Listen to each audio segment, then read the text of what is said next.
Alright, so I'm pick up where I left off in the Archon quest, a nation that doesn't exist. So let's go meet up with everybody else.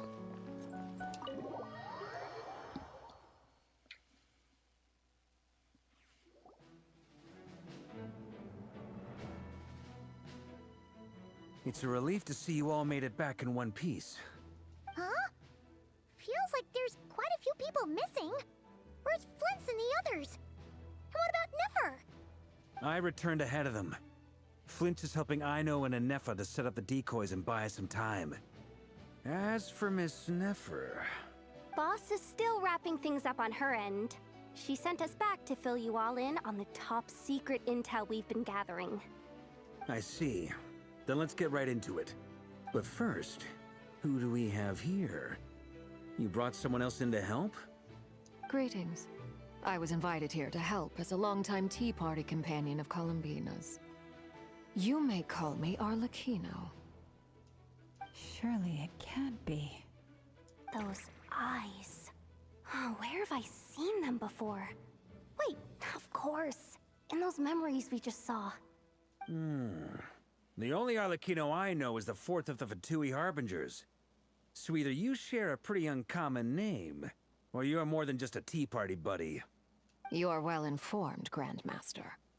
A man from Mondstadt living all the way out here in nod-krai, and yet the people and affairs of Snezhnaya seem to hold a special place in your heart. Oh, the feeling's mutual. Sounds like you know all about who I am, too. A Fatui Harbinger. The atmosphere in here just got really tense. Guess we can't just start trusting Fatui Harbingers, even at a time like this. I must admit, though, I'm a little curious. Seeing as the moon goddess no longer belongs to the Fatui, what makes you so willing to put your neck on the line here? Nor does nod-krai belong to Mondstadt, Mr. Varka. Yet still, you're fighting for it all the same. Things don't always have to have a tangible payoff. Sometimes, stopping things from spiraling out of control is a higher priority than chasing the spoils of victory. Of course, I can't say there's nothing in it for me at all. But that's between Columbina and myself. Arlecchino was instrumental in helping us save the whole of Fontaine. Forgive me, I don't mean to doubt you. It's just that the Fatui really have been the source of many of our troubles. We have our own way of doing things here in nod-krai.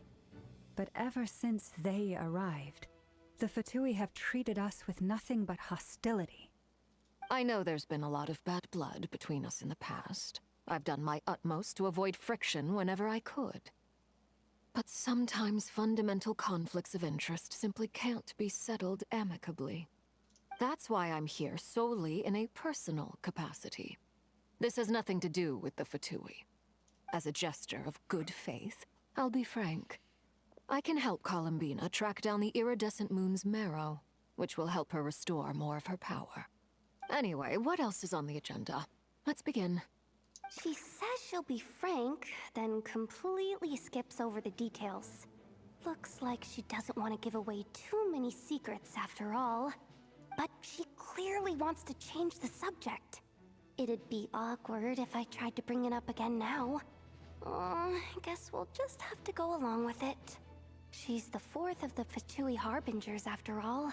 One look and you can tell she's not someone you'd want to mess with.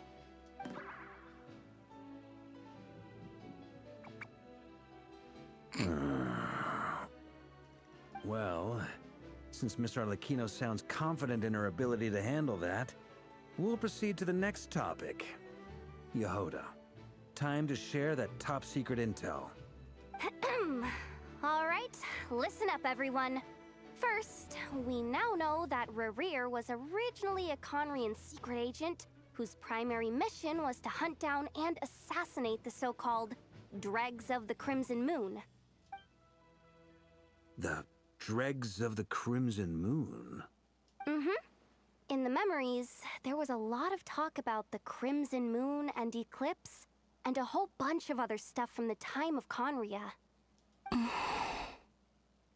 Oh, she can tell Arkino's pissed. To my knowledge, those were the names of two different Conrian dynasties. Long, long ago, it is said that the people of Conria worshipped the Crimson Moon, drawing a mysterious power from its reflection. But one day, a coup saw the Crimson Moon eclipsed, hence the name of the new dynasty that replaced it, and how it became the new emblem of Conria. Still, long after the Crimson Moon dynasty had fallen, the last ruler of the Eclipse dynasty, the Vinster King, still coveted the secrets it left behind. So, he sent the Rehir of Solnari to secretly hunt down the Crimson Moon's few remaining followers. In those days, Rehir showed no signs of madness. In fact, he was as normal as any other person. Oh, and he had a fiancé, or at least a would-be fiancé, called Tholindis.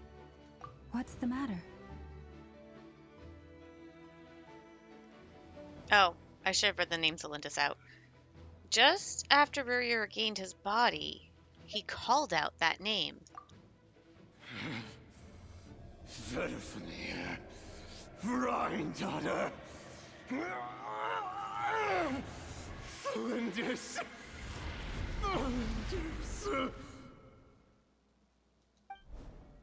Interesting.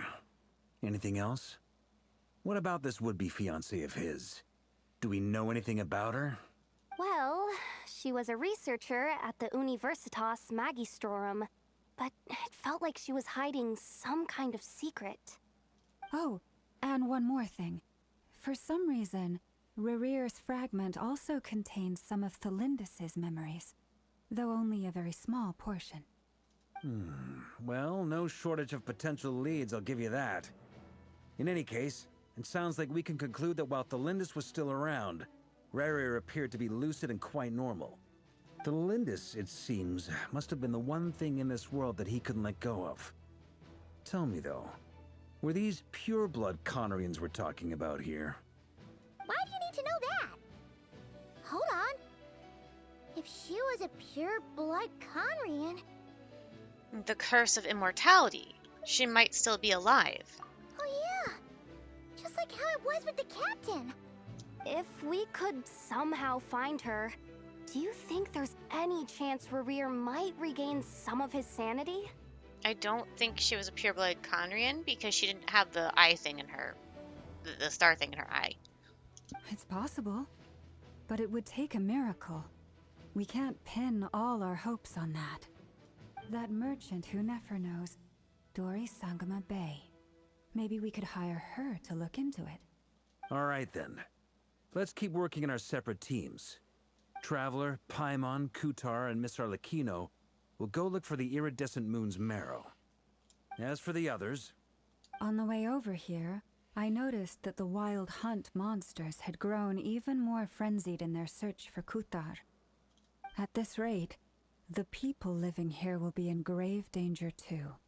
So I'm thinking of gathering together some of our followers to go wipe them out. I'll head back to the curatorium and meet up with the boss. Feels good knowing we've all got something to be getting on with. Given that the Wild Hunt has been a lot more active lately, the Lightkeepers have likely begun their own operations too. If that is the case, someone will need to pass the news on to Flint's. I'll hold the fort for now, then discuss our next move with Flint's, Aino, and Anefa when they get back. All right then. Well, the clock's ticking. If that's everything, we'll be on our way. We'd better get moving too. We'll try to buy you as much time as we can. Relax. Just do your thing. Now, I decided to call in some backup since things are getting so hairy. Our reinforcements should be here any minute now. Stay safe, everyone. Dismissed.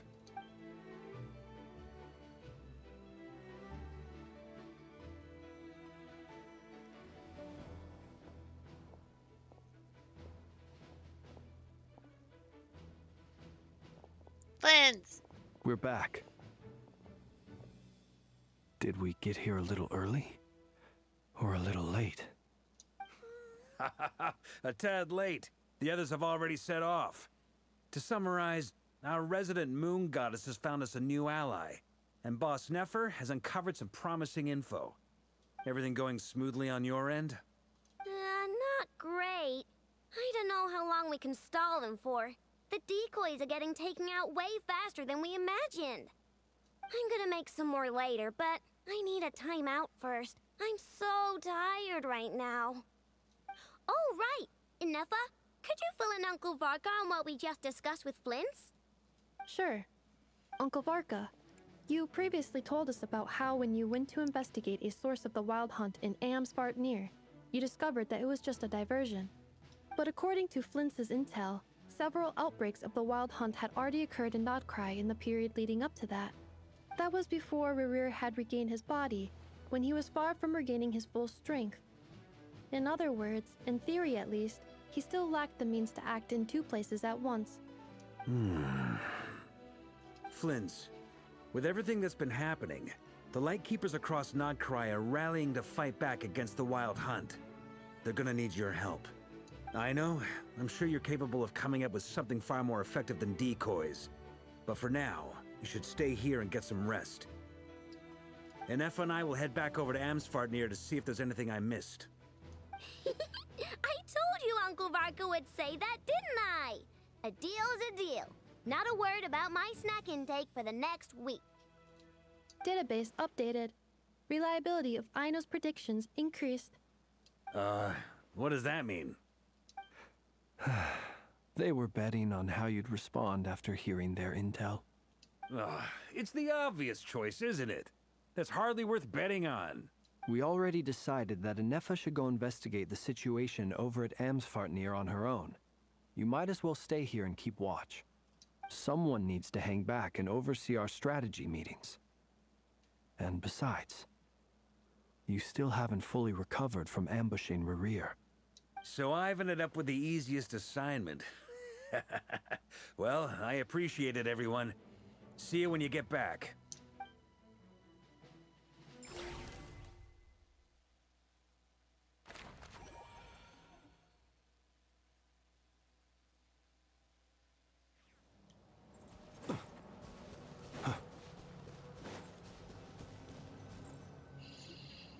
Here, this will serve as a good spot to cross over.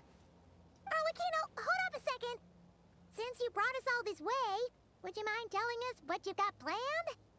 We still haven't got the slightest idea what's going on here. And if even Columbina doesn't know where the iridescent moon's marrow is, how do you?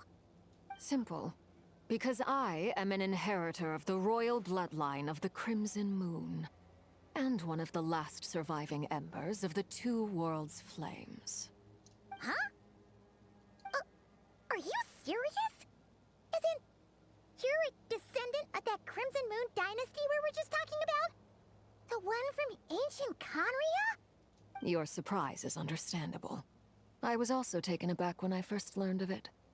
But the more I thought about it, the more I realized the signs had been there all along. When I was young, I discovered I could wield a very special kind of fire. It coursed like blood through my veins and smoldered away inside my nerves. What's more, whenever I experienced strong bursts of emotion or drew too deeply on this power, it was like some kind of presence within the fire would begin to gnaw away at me, consuming me from the inside out. Your hands. Exactly. That is why my hands are like this, too. At first, I saw it only as a curse, but once I became a harbinger, the Jester apprised me of the truth. Together with my own investigations, over the past few years, there are several things that I have gradually come to understand. For instance, take the so-called Crimson Moon. In truth, it is nothing more than the shattered remnants of the iridescent moon, fused with the abyss to prolong its lifespan. Since this blood flame was bestowed upon me by the Crimson Moon, it is a fusion of the iridescent moon's former power and the corruption of the abyss. You all understand the nature of the abyss well enough. I draw upon its power, and in return, it hungers for my soul. This strange blackness is the mark of corruption it has left behind. If I recall correctly, You once told me that if the corruption ever made it to your heart, you'd become a completely different person.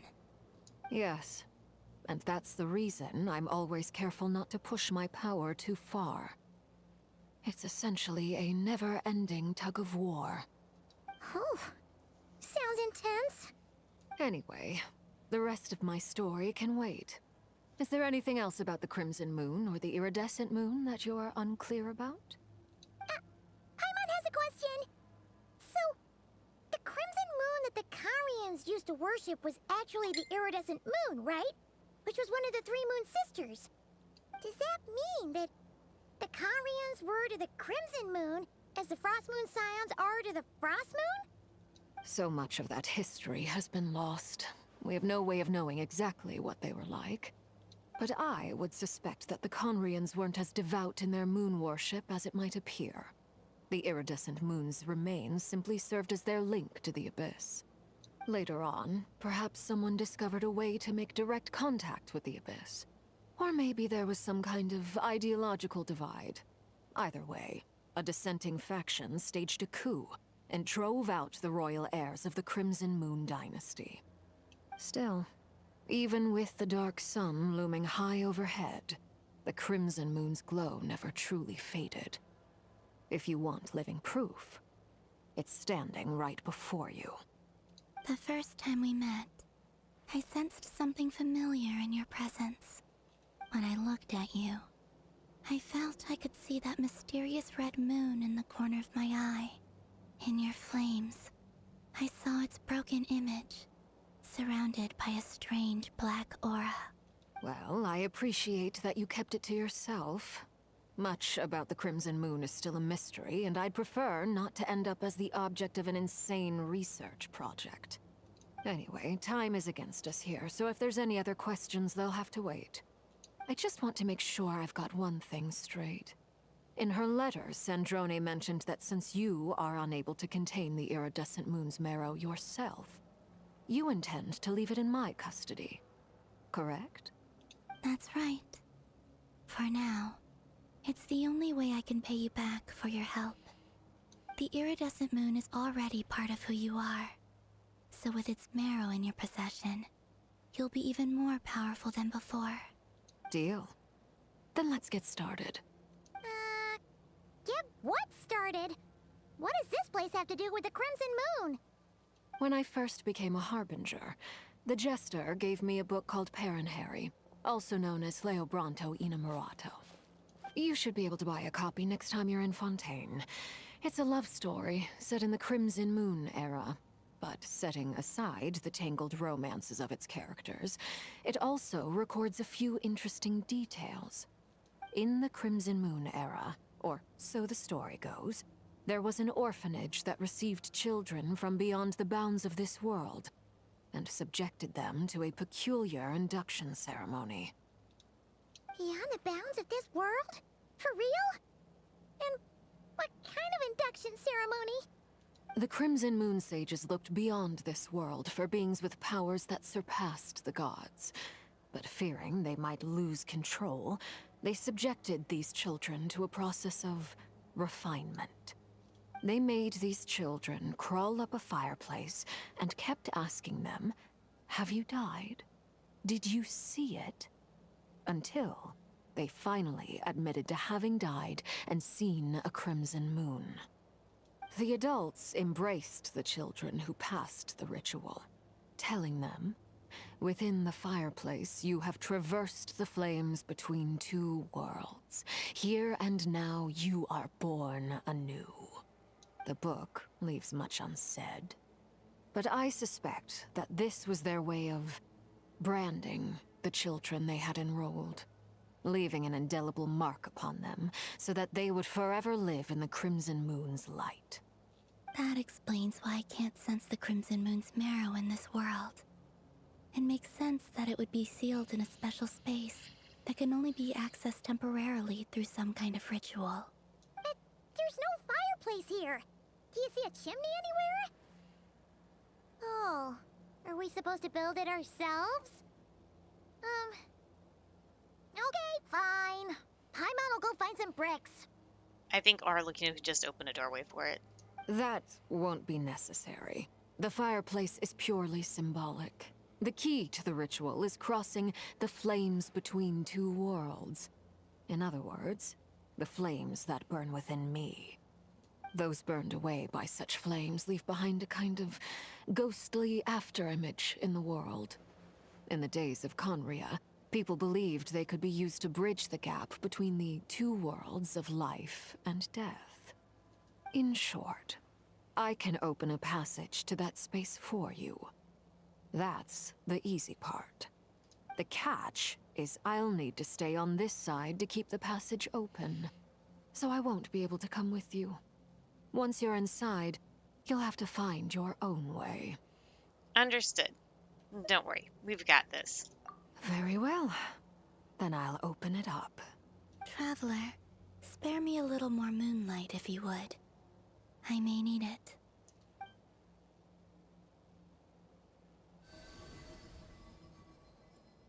Thank you. I feel like I've recovered some of my strength now. It should be enough to move us across short distances and confront whatever dangers might await.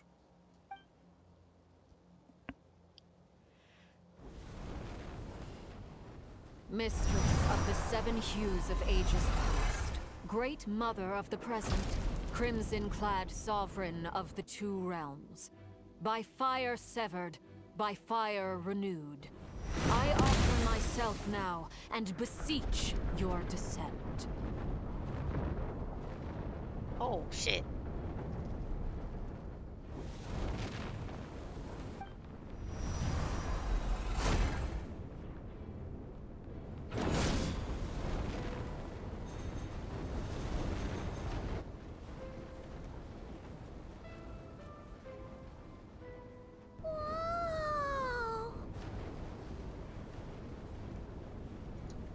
One word of advice. As you're crossing over, no matter what voices you hear, do not answer. Got it! I sense a sinister gloom inside, but also the familiar light of the moon. I feel that I am about to meet an old friend who has changed beyond all recognition. All right, let's go.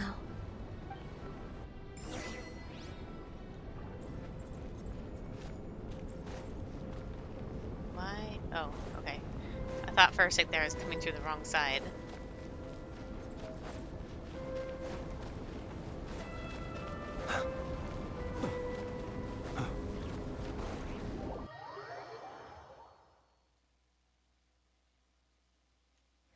I sense your presence, and great death and rebirth. Wait, why are you? You have crossed over from another world, transcended fate itself. I have no right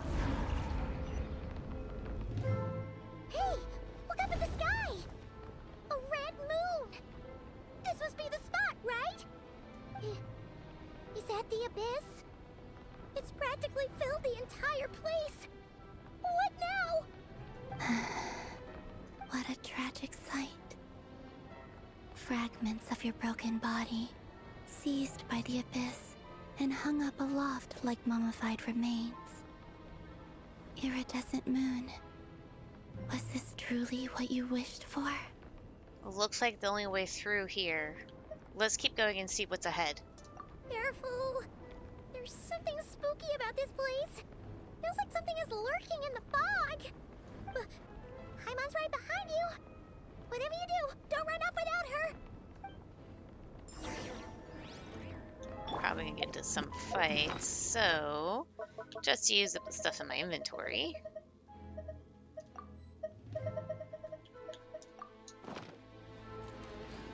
By the way, Columbina, didn't you tell us that the iridescent moon had shattered into pieces? The moon up there looks pretty whole to Paimon. How is that possible?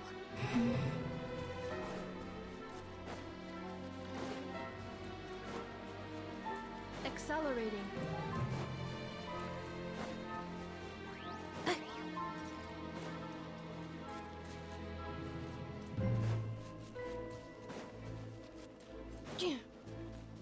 Accelerating. Cleanup sequence. Flash attack! Observe. Night falls.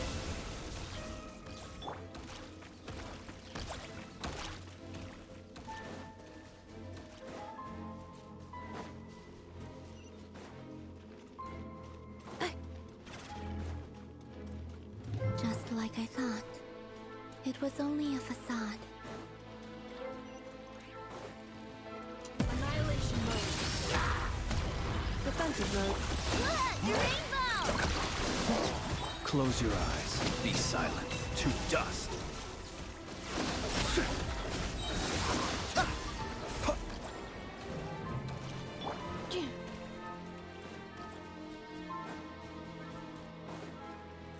Accelerating.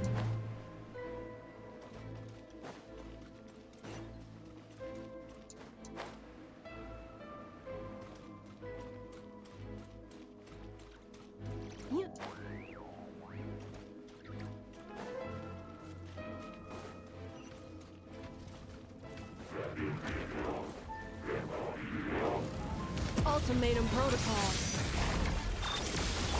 Flash attack!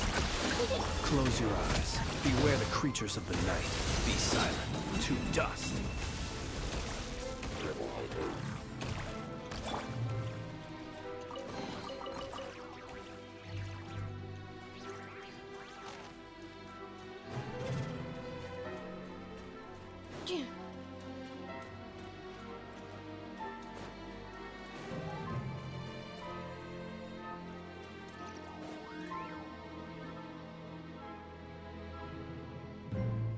Huh?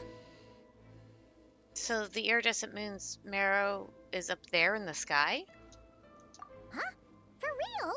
That's way too high! There's no way we'll be able to reach it! No. I'm not sensing anything up there. It's coming from under the mountain.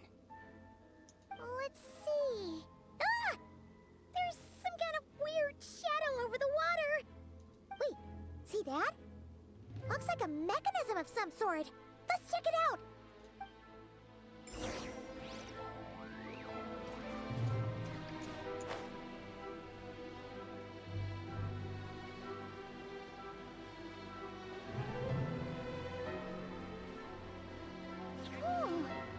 Looks like a device from the time of Kalia. Maybe people once came here to study the Crimson Moon's domain, and they left this behind. Oh, if we can activate it, we might find some clues.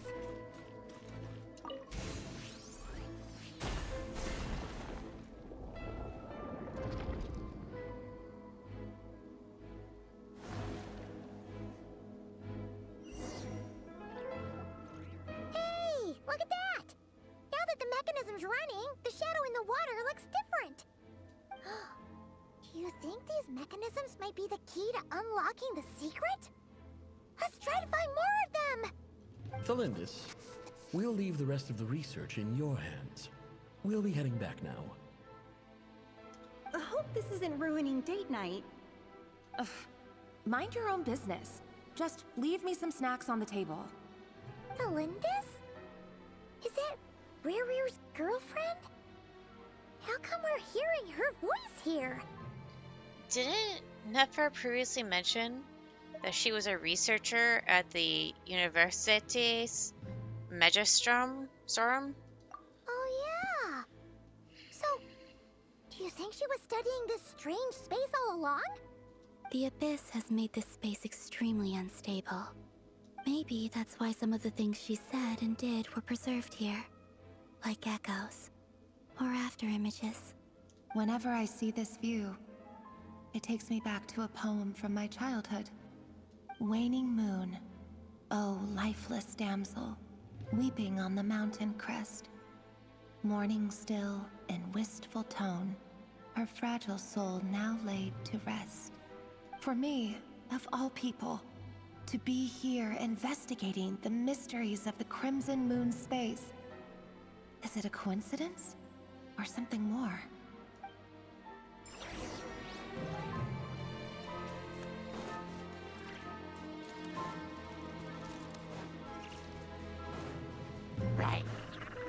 defensive mode. Close your eyes. Be silent. Do you fear the dark?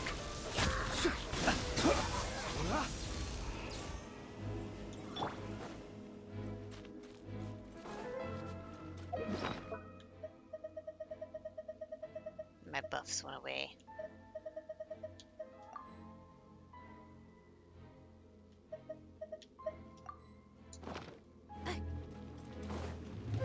Oh, looks like the Abyss has messed up this mechanism.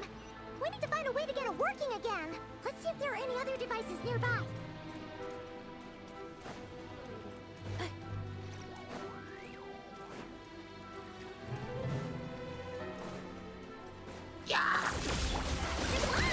Being done. Close your eyes. To dust.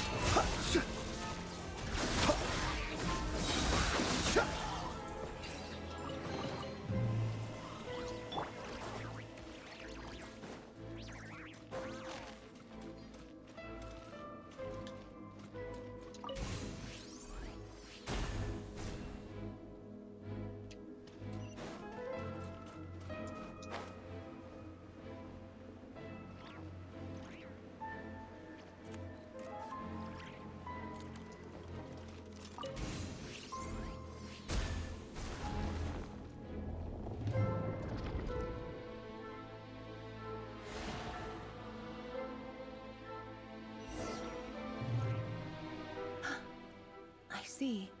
So the moon marrow, or rather the power of the 3 moons, is the key to unlocking. If it really does exist, then maybe this madness can finally be put to an end.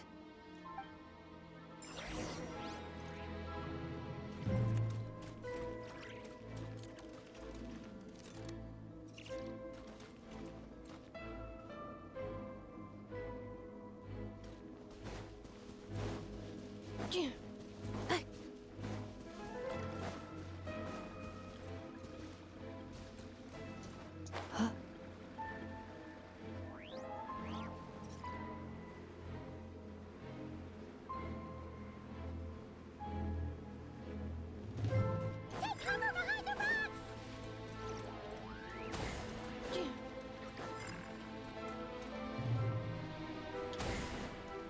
Accelerating.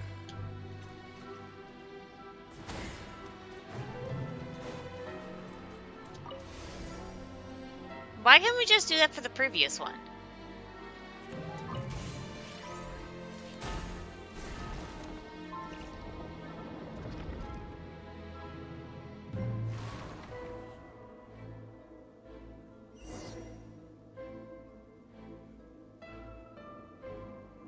With the Abyss inhibitors in place, I should be able to access the chamber with the moon marrow. Oh, Revier, with every step you take, you're drifting further from what you truly desire. But you're not the root of the problem. Ever since that outsider set foot in Conria, the Vinster King has sunken deeper into madness. If only I could get my hands on that outsider.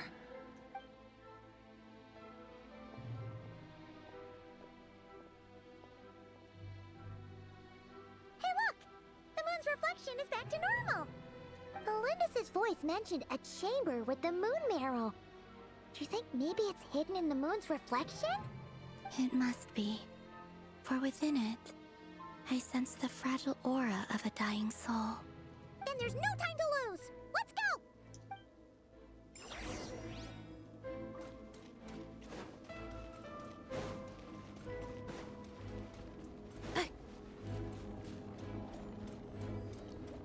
Accelerating. Here we go.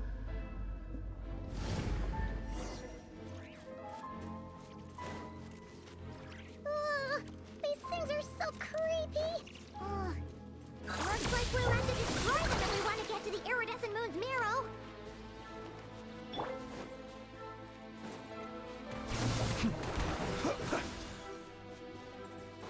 That must be the iridescent moon's marrow! Oh, we'll need to destroy these things before This we can place reach it! also looks kind of familiar. It looks kind of like that one area I was in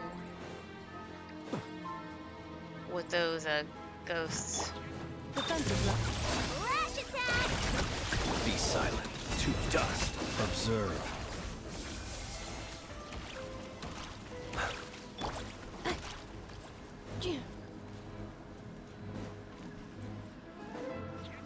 Excel cleanup sequence. Close your eyes. Night falls.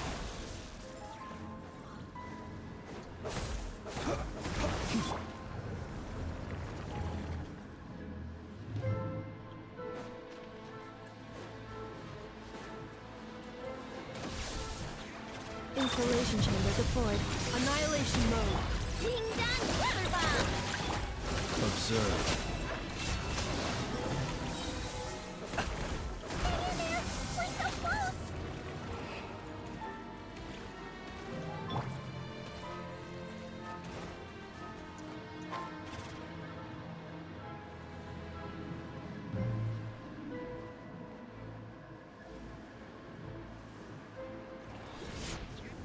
Cleanup sequence in its Look, the rainbow! Close your eyes. Be silent.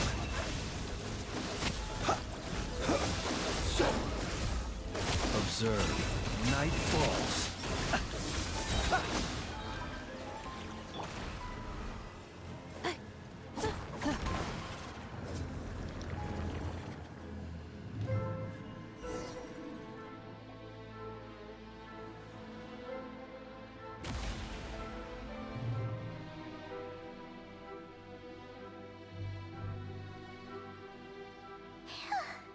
We finally did it! The iridescent moon's marrow, still burning away like an undying flame, yet now contaminated by the abyss. It has taken on a new form entirely. If we can purify the abyssal power within, we should be able to obtain its untainted essence. Leave it to me.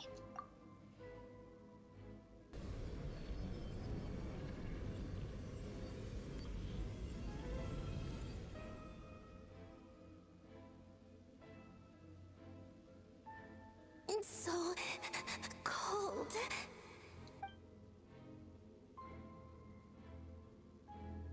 Is it you? Are you here? Huh? Are you talking to us? You were told not to answer any voices you hear in here. At long last, I can see you once more. Our fates have crossed, and I am finally free. I'm sorry, I lied to you. Even knowing what was to come, I still couldn't let go of the fear in my heart as death drew near. The moment the moon shattered, my body began to split apart piece by piece. Like I was being cut into pieces by 1,000 blunt blades. My thoughts scattered as the cold crept in. But I could not bear to fade away like that. Tell me, what was it that brought you to us all that time ago? If only I had possessed your courage, then I might have been spared this torment more painful than death. You look so puzzled. That's how I felt too when I first saw you. But trust me when I say that everything happens for a reason. Farewell, Hypo.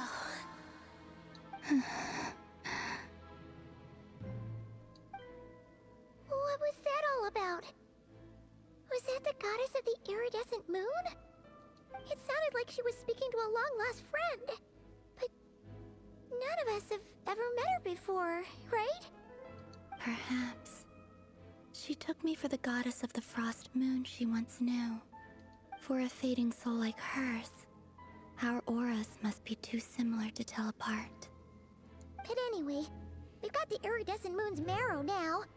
That should help you regain your strength, right? Alright, time to leave this place and meet back up with Arlecchino. Let's go!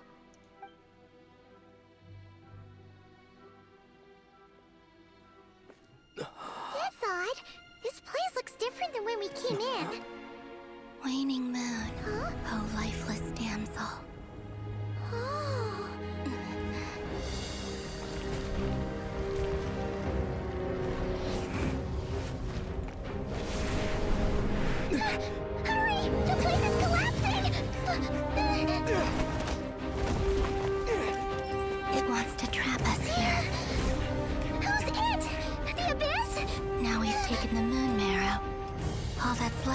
the dark will. It will show us no mercy. Give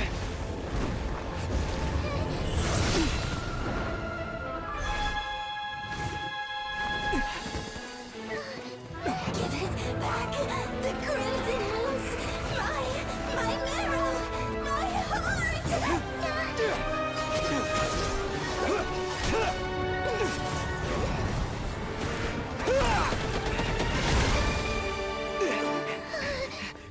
Finally! Huh? Oh no! The exit's blocked! They're back! Now what do we do? This is where you fall. Witness my rise. What are you waiting for?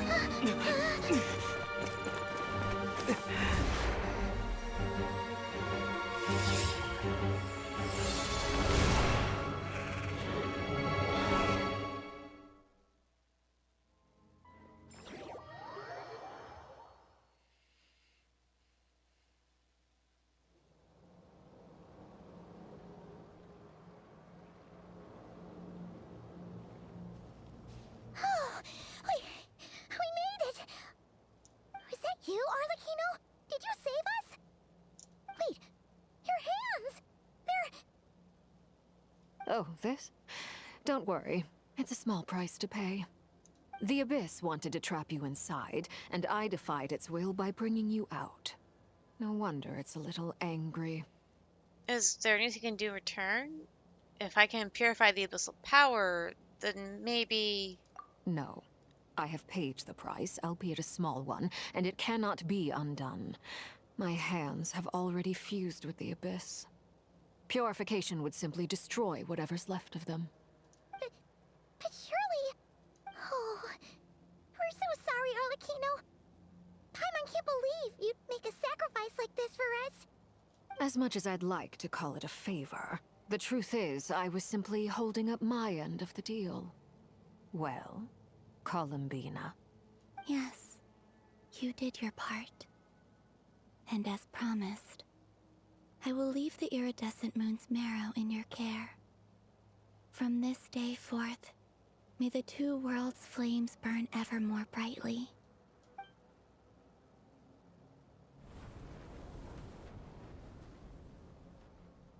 I'll take that as a blessing.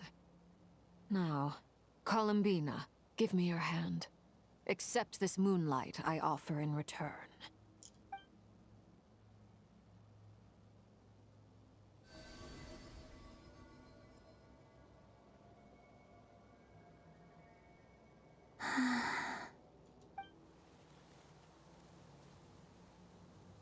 Oh, she must have got a massive Feeling power boost. stronger? Hey, Columbina, are you okay? I'm fine. Our powers are a little at odds, that's all. By the Frost Moon's authority alone, wielding the power of the other moons was always going to be a stretch. Still, I think it's fair to say that your strength has returned. At least to the level it was at as Third Harbinger. It's still not enough. There's no way I can hope to challenge Rayrir like this. Just one more ray of moonlight, if you would. Please, Columbina, don't push yourself too hard. It's okay. I can take it.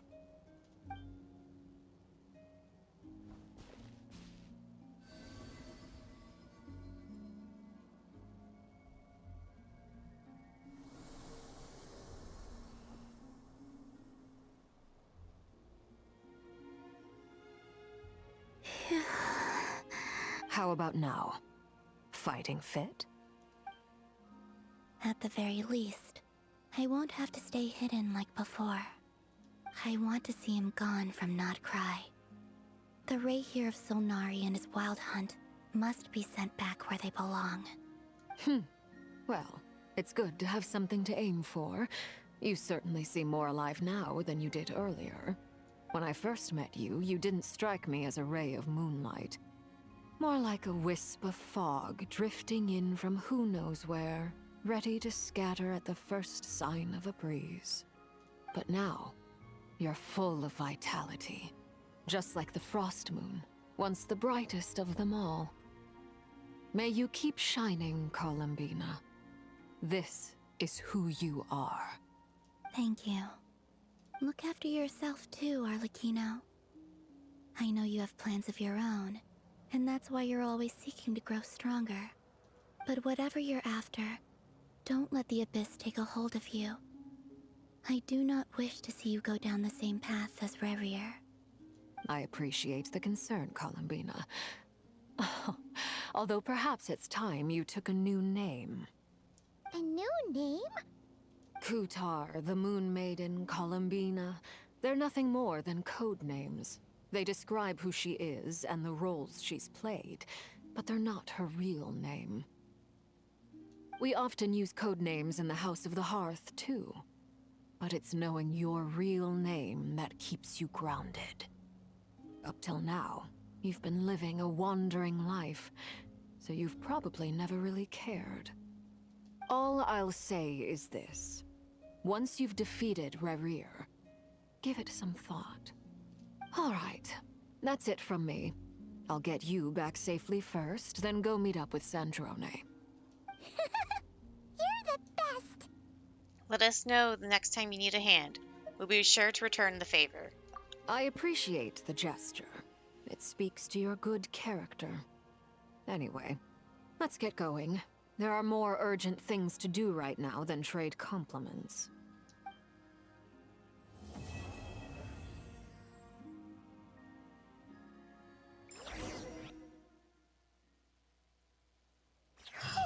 It was a close call, but we got the iridescent moon's marrow and restored Columbina's strength. And that's all that matters. In other words, mission accomplished. Hyla wonders how everyone else is doing. I thought for a sec there that statue of the deer or whatever was Arlecchino. Accelerating. Okay. So let's grab this.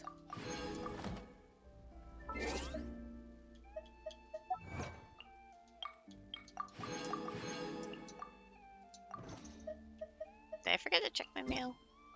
I did. Alright, so that's gonna be it for now, and I'll see you guys later.